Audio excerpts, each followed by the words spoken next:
नमस्कार दोस्तों, स्वागत है आपका फिर से हमारे चैनल बुक नूब दून पर। क्या तुमने कभी ध्यान दिया है कि इस दुनिया में हर इंसान मुस्कुरा तो रहा है, लेकिन उस मुस्कान के पीछे एक थकान छुपी हुई है। माँ हर दिन हंसती है ताकि बच्चे को लगे सब ठीक है। पिता सारा बोझ उठाते हैं पर कभी नहीं बताते कि वो अंदर से कितने टूट चुके हैं। ऑफिस में लोग मजाक करते हैं, कॉफी पीते हैं, हंसते हैं, पर अंदर से बस वो सरवाइव कर रहे होते हैं। और बिजनेसमैन जो बाहर से सबसे ज्यादा सक्सेसफुल दिखता है, उसके अंदर भी एक डर पलता है, हार जाने का, अकेले रह जाने का, या उस मुकाम के पीछे छिपे खालीपन का। हर कोई किसी न किसी मुखौटे के पीछे जी रहा है और शायद यही जिंदगी की सबसे बड़ी सच्चाई है। और यहीं से शुरू होती है नो लॉन्गर ह्यूमन की कहानी। ये कहानी है ओबा जोयो की, एक ऐसे इंसान की जो हर किसी को हंसाता रहा क्योंकि उसे डर था कि अगर वो अपना सच दिखाएगा तो शायद कोई उसे स्वीकार नहीं करेगा। वो दुनिया में फिट होने की बेहद कोशिश करता रहा, पर हर बार थोड़ा और खुद से दूर होता गया। उसकी मुस्कान एक नकाब थी जिसके पीछे वो अपनी असली पहचान खो चुका था। नो लॉन्गर ह्यूमन हमें ये दिखाती है कि कभी कभी इंसान खुद को इतना छुपा लेता है कि एक दिन वो खुद से ही अनजान हो जाता है। यह कहानी सिर्फ जोयो की नहीं, बल्कि हर उस इंसान की है जो मुस्कुराता है पर अंदर से चुपचाप टूटता जा रहा है। इस किताब के लेखक हैं ओसामू डाज़ाई, जापान के एक ऐसे लेखक जिन्होंने अपने दर्द को शब्दों में बदल दिया। उन्होंने लिखा नहीं, महसूस कराया। 1948 में प्रकाशित नो लॉन्गर ह्यूमन आज भी दुनिया की सबसे ज्यादा पढ़ी जाने वाली जापानी किताबों में से एक है। लाखों लोगों ने कहा कि इस किताब ने उनकी जिंदगी देखने का नजरिया बदल दिया। कई लोगों को इसमें अपनी ही कहानी दिखती है, एक ऐसी कहानी जहां मुस्कान के पीछे एक सच्चाई थी जिसे वो कभी बोल नहीं पाए। यह किताब हर उस इंसान के लिए है जो कभी खुद को खोया हुआ महसूस करता है, जो सबको खुश करने की कोशिश में खुद को भूल गया है। क्योंकि नो लॉन्गर ह्यूमन हमें ये सिखाती है कि अपनी सच्चाई से भागना कमजोरी नहीं, पर उसे स्वीकार करना ही असली हिम्मत है। नो लॉन्गर ह्यूमन सिर्फ एक किताब नहीं, बल्कि 5 पड़ावों में बटी हुई एक आत्मा की यात्रा है, जहां हर हिस्सा इंसान के भीतर झांकने का एक नया आईना है। हर चैप्टर तुम्हें अपने ही अंदर के किसी टूटे हुए हिस्से से मिलाएगा, कभी सोचने पर मजबूर करेगा तो कभी खामोशी में डुबा देगा। बस आखिर तक सुनिएगा जरूर, क्योंकि ये कहानी तुम्हारे दिल तक पहुंचने वाली है। पार्ट 1, पहला नोटबुक, एक मुखौटे की शुरुआत। कहानी शुरू होती है ओबा योजो की पहली नोटबुक से। वो अपने बचपन की यादें लिखता है, एक ऐसा बचपन जो बाहर से हंसी और खेल से भरा था, लेकिन भीतर से डर, शर्म और अकेलेपन से टूटा हुआ था। वो कहता है, मुझे कभी समझ नहीं आया कि इंसान होना क्या होता है। मैं उनके बीच तो था, पर उनके जैसा नहीं था। योजो एक अमीर परिवार में पैदा हुआ था। घर बहुत बड़ा था, नौकर थे, नियम थे, लेकिन प्यार नहीं था। पिता बेहद सख्त और ठंडे स्वभाव के थे। उनके लिए बच्चे सिर्फ काबू में रखने की चीजें थी। वो कभी मुस्कुराते नहीं थे, बस आदेश देते थे। योजो कहता है, मैं अपने पिता से इतना डरता था कि उनके कदमों की आहट सुनते ही मेरा शरीर कांप जाता था। पर उस कठोर घर में एक ही इंसान था जो उसके लिए रोशनी जैसा था। वो थी उसकी माँ। वो कोमल, दयालु और समझदार थी। जब वो रोता तो माँ उसे चुप कराती, उसके बालों को सहलाती। वो उसकी दुनिया थी, लेकिन उसकी किस्मत में वो सुकून ज्यादा देर तक नहीं रहा, क्योंकि बचपन में ही उसकी माँ की मृत्यु हो गई। उस पल के बाद जैसे उसकी दुनिया ही अंधेरी हो गई थी। वो लिखता है, माँ के जाने के बाद घर में कोई ऐसा नहीं बचा जो मुझे समझ सके। मैंने तब जाना कि मैं पूरी तरह अकेला हूँ। उसके बाद योजो ने सीखा कि अपनी सच्ची भावनाएं दिखाना सुरक्षित बिल्कुल भी नहीं है। अगर वो डर या दुख दिखाएगा तो लोग उसे कमजोर समझेंगे। इसलिए उसने अपने डर को छिपाने का एक तरीका ढूंढ लिया। वो था हंसना। वो कहता है, मैंने लोगों को हंसाना शुरू किया क्योंकि अगर वो हंस रहे हैं तो शायद मुझे चोट नहीं पहुंचाएंगे। धीरे धीरे वो हर समय मजाक करने वाला लड़का बन गया। क्लास में, दोस्तों के बीच, नौकरों के सामने, हर जगह वो वही था जो सबको हंसाए और खुद को छुपा ले। लोग उसे मजेदार कहते, पर कोई नहीं जानता था कि वो अंदर से कितना डरा हुआ है। वो लिखता है, मैं हर किसी के सामने अलग चेहरा पहनता था, घर में एक और स्कूल में दूसरा। धीरे धीरे मुझे नहीं पता चला कि असली चेहरा आखिर कौन सा है। वो खुद को जोकर कहता है, एक जोकर जो सबको खुश करता है लेकिन खुद कभी नहीं हंसता। स्कूल में उसके साथी उसे क्लाउन समझते। वो उनकी बातों, उनकी भावनाओं को समझ नहीं पाता था। उसे लगता था कि इंसान एक दूसरे से झूठ बोलते हैं और वो इस झूठ की भाषा नहीं सीखना चाहता था। योजो के लिए यह समझना काफी मुश्किल था कि लोग कभी खुश क्यों होते हैं और कभी उदास क्यों होते हैं। वो कहता है, उनके चेहरे पर जो मुस्कान थी वो असली नहीं थी। मुझे लगता था कि इंसान किसी अजीब नाटक के पात्र हैं। वो हर दिन खुद को और छुपाने लगा। उसने एक्टिंग में महारत हासिल कर ली थी। अगर कोई उससे कुछ पूछता तो वो हंसी में टाल देता। अगर कोई उसे चोट पहुंचाता तो वो कहता, कोई बात नहीं, पर अंदर से वो धीरे धीरे खत्म हो रहा था। वो लिखता है, मैं बचपन में इतना डरपोक था कि किसी से सच नहीं कह पाया। मैंने सीखा कि डर को हंसी में बदल दो, यही जिंदगी जीने का तरीका है। पिता के सामने उसकी आवाज हमेशा कांपती थी। घर में प्यार की जगह अनुशासन था। उसकी माँ के जाने के बाद वो किसी पर भरोसा नहीं कर पाया। वो लिखता है, मैंने इंसानों पर भरोसा करना बंद कर दिया क्योंकि हर मुस्कान के पीछे कुछ छिपा था और वो मुझे काफी डराता था। धीरे धीरे वो अपनी भावनाओं को दबाने में माहिर होता गया। हर दिन वो वही मुखौटा पहनता, खुश, मजाकिया, आत्मविश्वासी। पर रात को जब अकेला होता तो उसकी हंसी आंसुओं में बदल जाया करती थी। वो कहता है, अगर कोई मुझे सच में जान ले तो शायद मुझसे वो नफरत करने लगेगा। पहली नोटबुक के अंत में वो यही लिखता है, मैं हर दिन इंसान बनने की कोशिश करता रहा, पर हर रात सोचता था कि शायद मैं इंसान नहीं बन पाऊंगा। और इसी के साथ उसकी पहली नोटबुक खत्म होती है, जहां एक बच्चे की मासूम हंसी के पीछे एक गहरी चीख छिपी थी। वो हंसी अब उसकी ढाल बन चुकी है, जिसके पीछे वो अपने असली दर्द को छुपा चुका है। यहीं से शुरू होती है उस इंसान की गिरावट, जो आने वाले भागों में धीरे धीरे खुद से और इस दुनिया से पूरी तरह कट जाएगा। पार्ट 2, दूसरी नोटबुक, गिरावट की शुरुआत। पहली नोटबुक में हमने ये देखा कि योजो बचपन से ही अपने डर और सच्चाई को छिपाने के लिए एक मजाकिया इंसान बन गया था। वो दूसरों को हंसाकर खुद के दर्द को भूलना चाहता था। लेकिन अब जब वो टोक्यो पढ़ाई के लिए आता है, उसकी जिंदगी असली मोड़ लेने लगती है। बाहर से उसकी जिंदगी बहुत मजेदार लगती है, दोस्त, पार्टियां, हंसी मजाक, शराब, सिगरेट, पर अंदर से वो बहुत अकेला है। वो कहता है, मैंने इंसानों के बीच रहना तो सीख लिया, लेकिन इंसान बनना अब भी नहीं सीखा। वो हमेशा भीड़ में रहता है, लेकिन उसे लगता है कि कोई उसे सच में नहीं समझता। वो डरता है कि अगर उसने अपना असली चेहरा दिखा दिया तो लोग उसे छोड़ देंगे। इसलिए वो हर दिन मुस्कुराने का नाटक करता है, भले ही अंदर से टूटता जा रहा हो। इसी समय उसकी जिंदगी में एक लड़की आती है, योशिको। वो बहुत सीधी सादी और ईमानदार थी।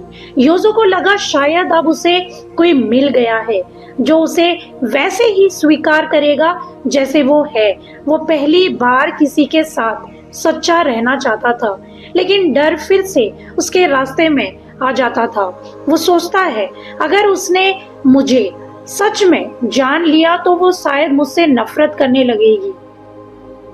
वो उसे खोने के डर से खुद को और पीछे खींचने लगता है।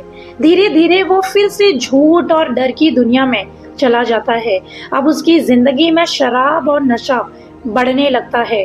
हर रात वो पीता है ताकि दर्द भूल सके और हर सुबह खुद से नफरत करता है। वो अपने आप से कहता है, मैं हर दिन थोड़ा और खत्म होता जा रहा हूँ। एक दिन वो एक और औरत से मिलता है, सुसैन, जो उम्र में बड़ी थी। उसकी जिंदगी में भी खालीपन है। दोनों एक दूसरे का सहारा बनने लगते हैं, लेकिन ये रिश्ता प्यार से ज्यादा दर्द से भागने की कोशिश बन जाता है। एक रात दोनों ने ये डिसाइड किया कि अब वो इस दुनिया के साथ चले जाएंगे। दोनों ने डबल सुसाइड का फैसला किया क्योंकि उन्हें लगा कि जिंदगी अब बोझ बन चुकी है। वो दोनों समुद्र में कूद जाते हैं, लेकिन किस्मत को कुछ और ही मंजूर था। सुनी सेन मर जाती है और योजो बच जाता है। वो कहता है, वो मर गई और मैं जिंदा रह गया। शायद यही मेरी सजा थी। इस घटना के बाद उसकी जिंदगी पूरी तरह से बिखर जाती है। परिवार उससे रिश्ता तोड़ देता है, दोस्त सारे उससे दूर चले जाते हैं और समाज उसे पागल और अपराधी कहता है। वो बिल्कुल अकेला रह जाता है। वो लिखता है, मैं इंसान बनने में नाकाम रहा। अब मैं बस एक जिंदा लाश हूँ। अब उसे हर चीज से डर लगने लगता है। लोगों की हंसी उसे नकली लगती है, हर चेहरा उसे झूठा लगता है। वो कहता है, मुझे इंसानों से डर लगने लगा है। उनकी मुस्कान मुझे अब चुभती है।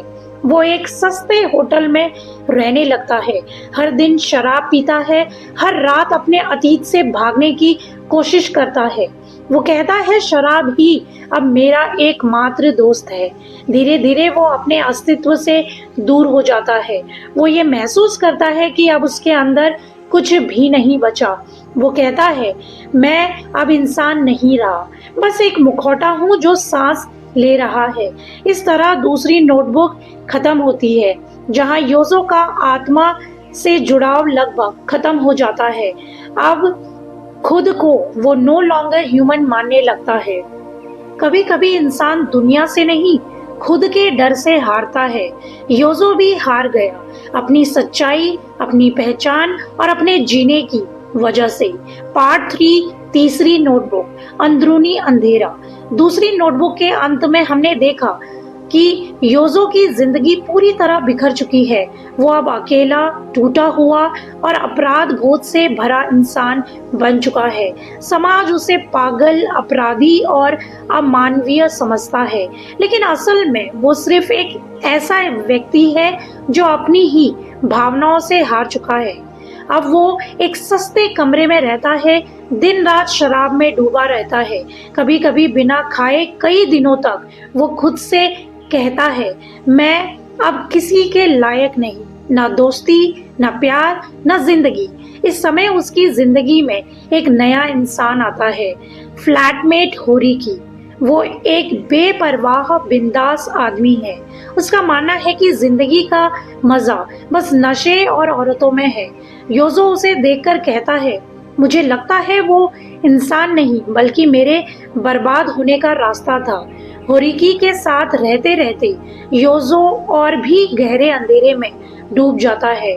वो हर रात पीता है, सुबह बिना याद के उठता है। कभी कभी उसे याद भी नहीं रहता कि पिछली रात उसने आखिर क्या किया था। वो कहता है, मैं अब अपने शरीर को महसूस नहीं करता, बस अपने अंदर की खालीपन को ही सुनता हूँ। धीरे धीरे उसकी हालत इतनी बिगड़ जाती है कि उसे काम की जरूरत पड़ती है। वो कुछ समय के लिए कार्टूनिस्ट के तौर पर काम करता है, लेकिन वहाँ भी टिक नहीं पाता। वो कहता है, लोग मेरे बनाए हुए मजाक पर हंसते थे, लेकिन मुझे लगता था वो मुझ पर हंस रहे हैं। इस बीच वो एक और महिला से मिलता है, शिजुको, जो शादीशुदा है और एक बच्चे की माँ भी है। वो योजो में एक मासूम और टूटे हुए इंसान को देखती है और उसकी मदद करना चाहती है। धीरे धीरे दोनों करीब आते हैं। शिजुको उसे प्यार और देखभाल देती है, जैसे उसे बचपन से कभी नहीं मिली थी। कुछ समय तक योजो को लगता है कि अब शायद उसकी जिंदगी बदल सकती है। वो काम करने की कोशिश करता है, शराब भी छोड़ने की कोशिश करता है, पर अंदर का अंधेरा बहुत गहरा जो था। वो कहता है, मैंने अच्छा बनने की कोशिश की, लेकिन मेरा अतीत हर बार मुझे खींच लाता था। फिर एक दिन सुजीको का पति जब जान जाता है, वो गुस्से में आकर योजो पर हमला करता है और समाज फिर उसे दोषी ठहराता है। वो कहता है, हर बार जब मैंने किसी पर भरोसा किया, वो भरोसा मेरी तबाही बन गया। इस घटना के बाद वो पूरी तरह टूट जाता है। वो घर छोड़ देता है, फिर से भटकने लगता है, बिना मकसद, बिना दिशा के। उसकी लत इतनी बढ़ जाती है कि वो अब शराब नहीं, कभी कभी नशे की गोलियां भी लेने लगता है। वो ये कहता है, शराब मुझे सुलाती थी, अब नशा मुझे मरने जैसा सुकून देता है। वो खुद को हर इंसान से अलग महसूस करता है। उसे लगता है कि वो इंसानों की दुनिया का हिस्सा ही नहीं है। वो ये कहता है, मुझे नहीं लगता मैं कभी इंसान था।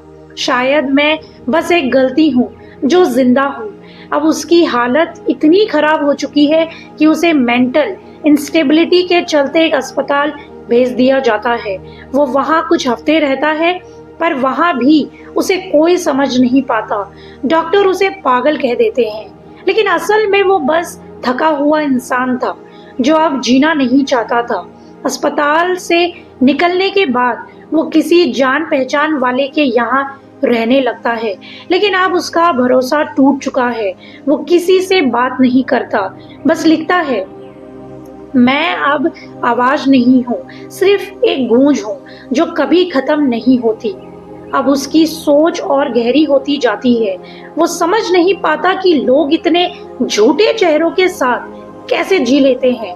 वो कहता है, मैं झूठ नहीं जी सकता, इसलिए मैं इंसान नहीं रह सका। तीसरी नोटबुक के अंत बहुत ही ज्यादा दर्दनाक है। वो ये लिखता है कि मुझे ऐसा लगता है अब मेरी कहानी खत्म हो चुकी है। मेरा शरीर भले ही जिंदा है, लेकिन आत्मा बहुत पहले ही मर चुकी है।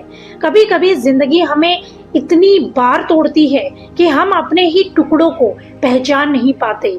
योजो अब वही इंसान बन गया था जो जिंदा तो है पर जी नहीं रहा था। पार्ट 4, चौथी नोटबुक, टूटे हुए इंसान की आखिरी लड़ाई। योजो अब अपनी जिंदगी के उस मोड़ पर है जहां उसके पास ना कोई परिवार है, ना दोस्त और ना ही कोई उम्मीद। तीसरी नोटबुक के बाद वो एक अस्पताल से निकल तो आता है, लेकिन उसके अंदर की टूटन अब और गहरी हो चुकी है। वो ये कहता है, अब मुझे किसी इंसान से डर नहीं लगता क्योंकि मैं खुद इंसान नहीं रहा। अब वो एक छोटे से घर में रहता है जहां दीवारें भी उसे घूरती सी लगती हैं। रात में उसे अक्सर नींद नहीं आती।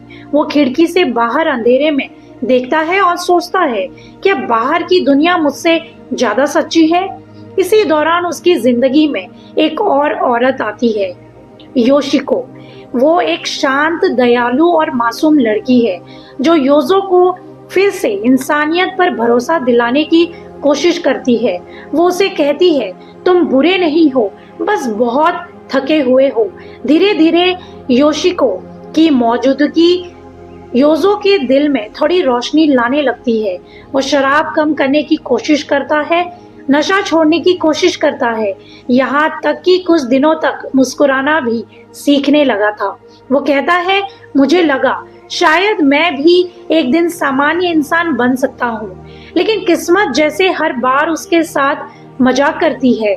एक दिन जब योशिको अकेले होती है, उसे कुछ गुंडे परेशान करते हैं। योजो उसे बचाने नहीं पहुंच पाता। वो घटना उसकी आत्मा को फिर से तोड़ देती है। वो ये कहता है, मैं फिर असफल हो गया। इस बार खुद की नहीं, एक मासूम आत्मा की रक्षा करने में। उसके बाद योजो खुद को कभी माफ नहीं कर पाता। वो योशिको को छोड़ देता है, यह सोचकर कि वो उसके लायक बिल्कुल भी नहीं है। वो अपने भीतर की नफरत और शर्म से भर जाता है। वो ये कहता है कि हर वो इंसान जिसने मुझसे प्यार किया, मैंने उसे दुख ही दिया है। अब वो पूरी तरह अकेला हो जाता है। वो फिर से शराब, सिगरेट और नशे में डूबने लगता है। उसका शरीर धीरे धीरे कमजोर होता जाता है। वो अपने पुराने दोस्तों से बचता है, किसी से बात नहीं करता और ये कहता है कि मैं एक भूत बन चुका हूँ जो जिंदा है। एक दिन होरिकी, उसका पुराना दोस्त जिसने उसे काफी बिगाड़ दिया था, फिर से उसकी जिंदगी में आता है। लेकिन अब होरिकी भी उसे अजीब समझता है। वो उससे कहता है, योजो तू अब पहले जैसा नहीं रहा। और योजो जवाब देता है, मैं कभी इंसान था ही नहीं। वो अब खुलकर अपने दर्द को लिखने लगता है। उसकी यह चौथी नोटबुक दरअसल उसी दर्द की कहानी है, जहां वो अपने हर जख्म, हर पछतावे को शब्दों में ढाल देता है। वो लिखता है, मैंने जिंदगी में बस इतना सीखा कि हर इंसान एक नकाब पहनता है, पर मेरा नकाब बहुत जल्दी उतर गया। धीरे धीरे उसकी हालत इतनी बिगड़ जाती है कि उसे फिर से एक मेंटल असाइलम भेज दिया जाता है। वो वहां महीनों तक रहता है। डॉक्टर उसे होपलेस केस कहते हैं, लेकिन योजो को अब किसी लेबल से फर्क नहीं पड़ता। वो ये कहता है, मैं अब किसी नाम का नहीं, बस एक खाली शरीर हूँ। वो वहां से लिखता है, मुझे अब किसी चीज से डर नहीं लगता क्योंकि सब कुछ पहले ही खो चुका हूँ। फिर एक दिन वो एक डॉक्टर से कहता है, क्या आपको लगता है मैं ठीक हो सकता हूँ? डॉक्टर जवाब देते हैं, अगर तुम कोशिश करो तो। और योजो मुस्कुराकर कहता है, मेरे अंदर कोशिश करने वाला हिस्सा तो बहुत पहले मर चुका है। वो अपनी चौथी नोटबुक का अंत इन शब्दों से करता है, मेरे अंदर अब कुछ भी नहीं बचा, ना उम्मीद, ना डर, ना इंसानियत, बस एक थका हुआ साया जो चल रहा है क्योंकि रुकने की हिम्मत भी नहीं बची। कभी कभी इंसान इतना टूट जाता है कि उसके अंदर की आवाज भी खामोश हो जाती है। योजो अब सिर्फ जीने की औपचारिकता निभा रहा था क्योंकि मरना भी आसान नहीं होता। पार्ट 5, आखिरी नोटबुक, जब इंसान होना भी बोझ बन जाए। योजो अब एक मेंटल असाइलम में है। चारों ओर सफेद दीवारें, बंद खिड़कियां और सन्नाटा। वो अब किसी से बात नहीं करता, न किसी को पहचानता है, बस अपने भीतर की आवाज सुनता है जो अब धीरे धीरे खामोश हो रही है। वो लिखता है, मैं अब कुछ महसूस नहीं करता, न दुख, न खुशी, न डर, बस एक भारीपन है जो हर सांस के साथ और बढ़ता जाता है। अस्पताल के डॉक्टर और नर्सें उसे अजीब निगाहों से देखते हैं। कुछ लोग उसे पागल कहते हैं, कुछ बेचारा और कुछ बस खोया हुआ आदमी। लेकिन योजो के लिए ये शब्द अब मायने नहीं रखते। वो कहता है, मैं अब समाज का हिस्सा नहीं हूँ, मैं सिर्फ एक गलती हूँ जो कभी इंसान थी। वो दिन भर चुपचाप बैठा रहता है, कभी कभी खिड़की से बाहर देखता है जहाँ बाकी मरीज हंस रहे होते हैं, खेल रहे होते हैं, और योजो सोचता है शायद वो मुझसे ज्यादा इंसान है। धीरे धीरे उसका शरीर कमजोर पड़ने लगता है। वो खाना छोड़ देता है, दवाइयाँ लेने से इनकार करता है। डॉक्टर कहते हैं अगर ये ऐसे ही चलता रहा तो ये ज्यादा दिन नहीं जिएगा। पर योजो अब जीना नहीं चाहता। वो कहता है, जब जिंदगी का मतलब ही खत्म हो जाए तो सांस लेना सिर्फ एक आदत बन जाती है। एक रात वो अपनी पुरानी यादों को याद करता है, अपने बचपन की वो मासूमियत, वो डर जो कभी किसी को नहीं बताया, वो दोस्त जो उसे समझ नहीं पाए, वो औरतें जिन्होंने उसे प्यार दिया, और वो सब कुछ जो उसने खो दिया। वो लिखता है, शायद मैं कभी बुरा नहीं था, बस दूसरों जैसा नहीं था। वो कहता है, मैंने कोशिश की थी मुस्कुराने की, प्यार करने की, लोगों की तरह नॉर्मल बनने की, लेकिन हर बार मैं गिर गया। अब मैं थक गया हूँ। अस्पताल में एक बूढ़ा डॉक्टर है जो उसे हर दिन देखता है। वो योजो से कहता है, तुम्हारे अंदर अब भी इंसान बाकी है। योजो हल्के से मुस्कुराता है और उसे आंसर देता है, अगर है भी तो बहुत पहले मर चुका है। धीरे धीरे उसके दिन गिनती में बदल जाते हैं। वो अब शायद ही बोलता है। उसके कमरे में बस एक पुरानी नोटबुक होती है जिसमें वो अपने आखिरी विचार लिखता है। वो ये कहता है, लोगों ने मुझे कभी नहीं समझा और मैं खुद को समझ नहीं पाया। शायद यही मेरी सबसे बड़ी गलती थी। वो लिखता है, अगर कोई मुझसे पूछे कि इंसान होना कैसा लगता है, तो मैं कहूँगा दर्दनाक। क्योंकि इंसान होना मतलब है महसूस करना, और मैंने बहुत ज़्यादा महसूस किया। फिर वो आखिरी बार लिखता है, अब मुझे किसी चीज़ से डर नहीं, न जीने से न मरने से। मैं अब इंसान नहीं रहा, बस एक कहानी हूँ जो खत्म होने का इंतजार कर रही है। उसकी आखिरी नोटबुक यहीं खत्म होती है। कोई नहीं जानता कि उसके बाद आखिर क्या हुआ, क्या वो मर गया या बस गुमनाम हो गया, लेकिन उस नोटबुक के शब्द आज भी जिंदा हैं। ऑथर ने इस हिस्से में अपने ही दिल का सच उकेरा है। कहा जाता है कि ऑथर ने इस किताब को पूरा करने के कुछ ही समय बाद आत्महत्या कर ली थी। इसलिए नो लॉन्गर ह्यूमन सिर्फ योजो की कहानी नहीं, बल्कि डज़े की आत्मा की भी आखिरी पुकार है। कभी कभी जिंदगी हमें इतना तोड़ देती है कि खुद से ही डर लगने लगता है। ओबा योजो की कहानी कोई काल्पनिक कहानी नहीं, ये उन सब की सच्चाई है जो भीतर से चुपचाप टूट रहे हैं, पर दुनिया को दिखाते हैं कि वो ठीक है। अगर ये हिस्सा आपके दिल को छू गया हो, तो मैं आपको बता दूं कि आप महान हैं, क्योंकि बहुत कम लोग ही होते हैं जो किताबों में अपना कीमती समय इन्वेस्ट करते हैं, और जो करते हैं वो कुछ कर दिखाते हैं। तो आइए जानते हैं कि नो लॉन्गर ह्यूमन से हम क्या सीख सकते हैं, और क्यों ये किताब आज भी लाखों दिलों में जिंदा है। जिंदगी की सबसे बड़ी लड़ाई अक्सर हम अपने अंदर ही लड़ते हैं, मुस्कान ओढ़े हुए, चुपचाप टूटते हुए। नो लॉन्गर ह्यूमन हमें यही सिखाती है कि हर इंसान के भीतर एक अधूरी कहानी छुपी होती है, जो बस किसी को समझ आने का इंतजार करती है। ऑथर ने अपने शब्दों में वो सच लिखा जिससे हम सब कभी न कभी गुजरते हैं, अकेलापन, डर और खुद को खो देने का एहसास। पर इस किताब का सबसे खूबसूरत संदेश यही है कि अगर तुम अब भी महसूस करते हो कि तुम अब भी जिंदा हो, अगर इस कहानी ने आपके दिल को छुआ है, तो लाइक कीजिए, कमेंट में बताइए कि आपने इससे क्या सीखा, और अगली कौन सी किताब की समरी आप सुनना चाहेंगे, क्योंकि आपकी पसंद ही हमारी अगली कहानी बनेगी। सब्सक्राइब कीजिए ताकि कोई एहसास अधूरा ना रह जाए।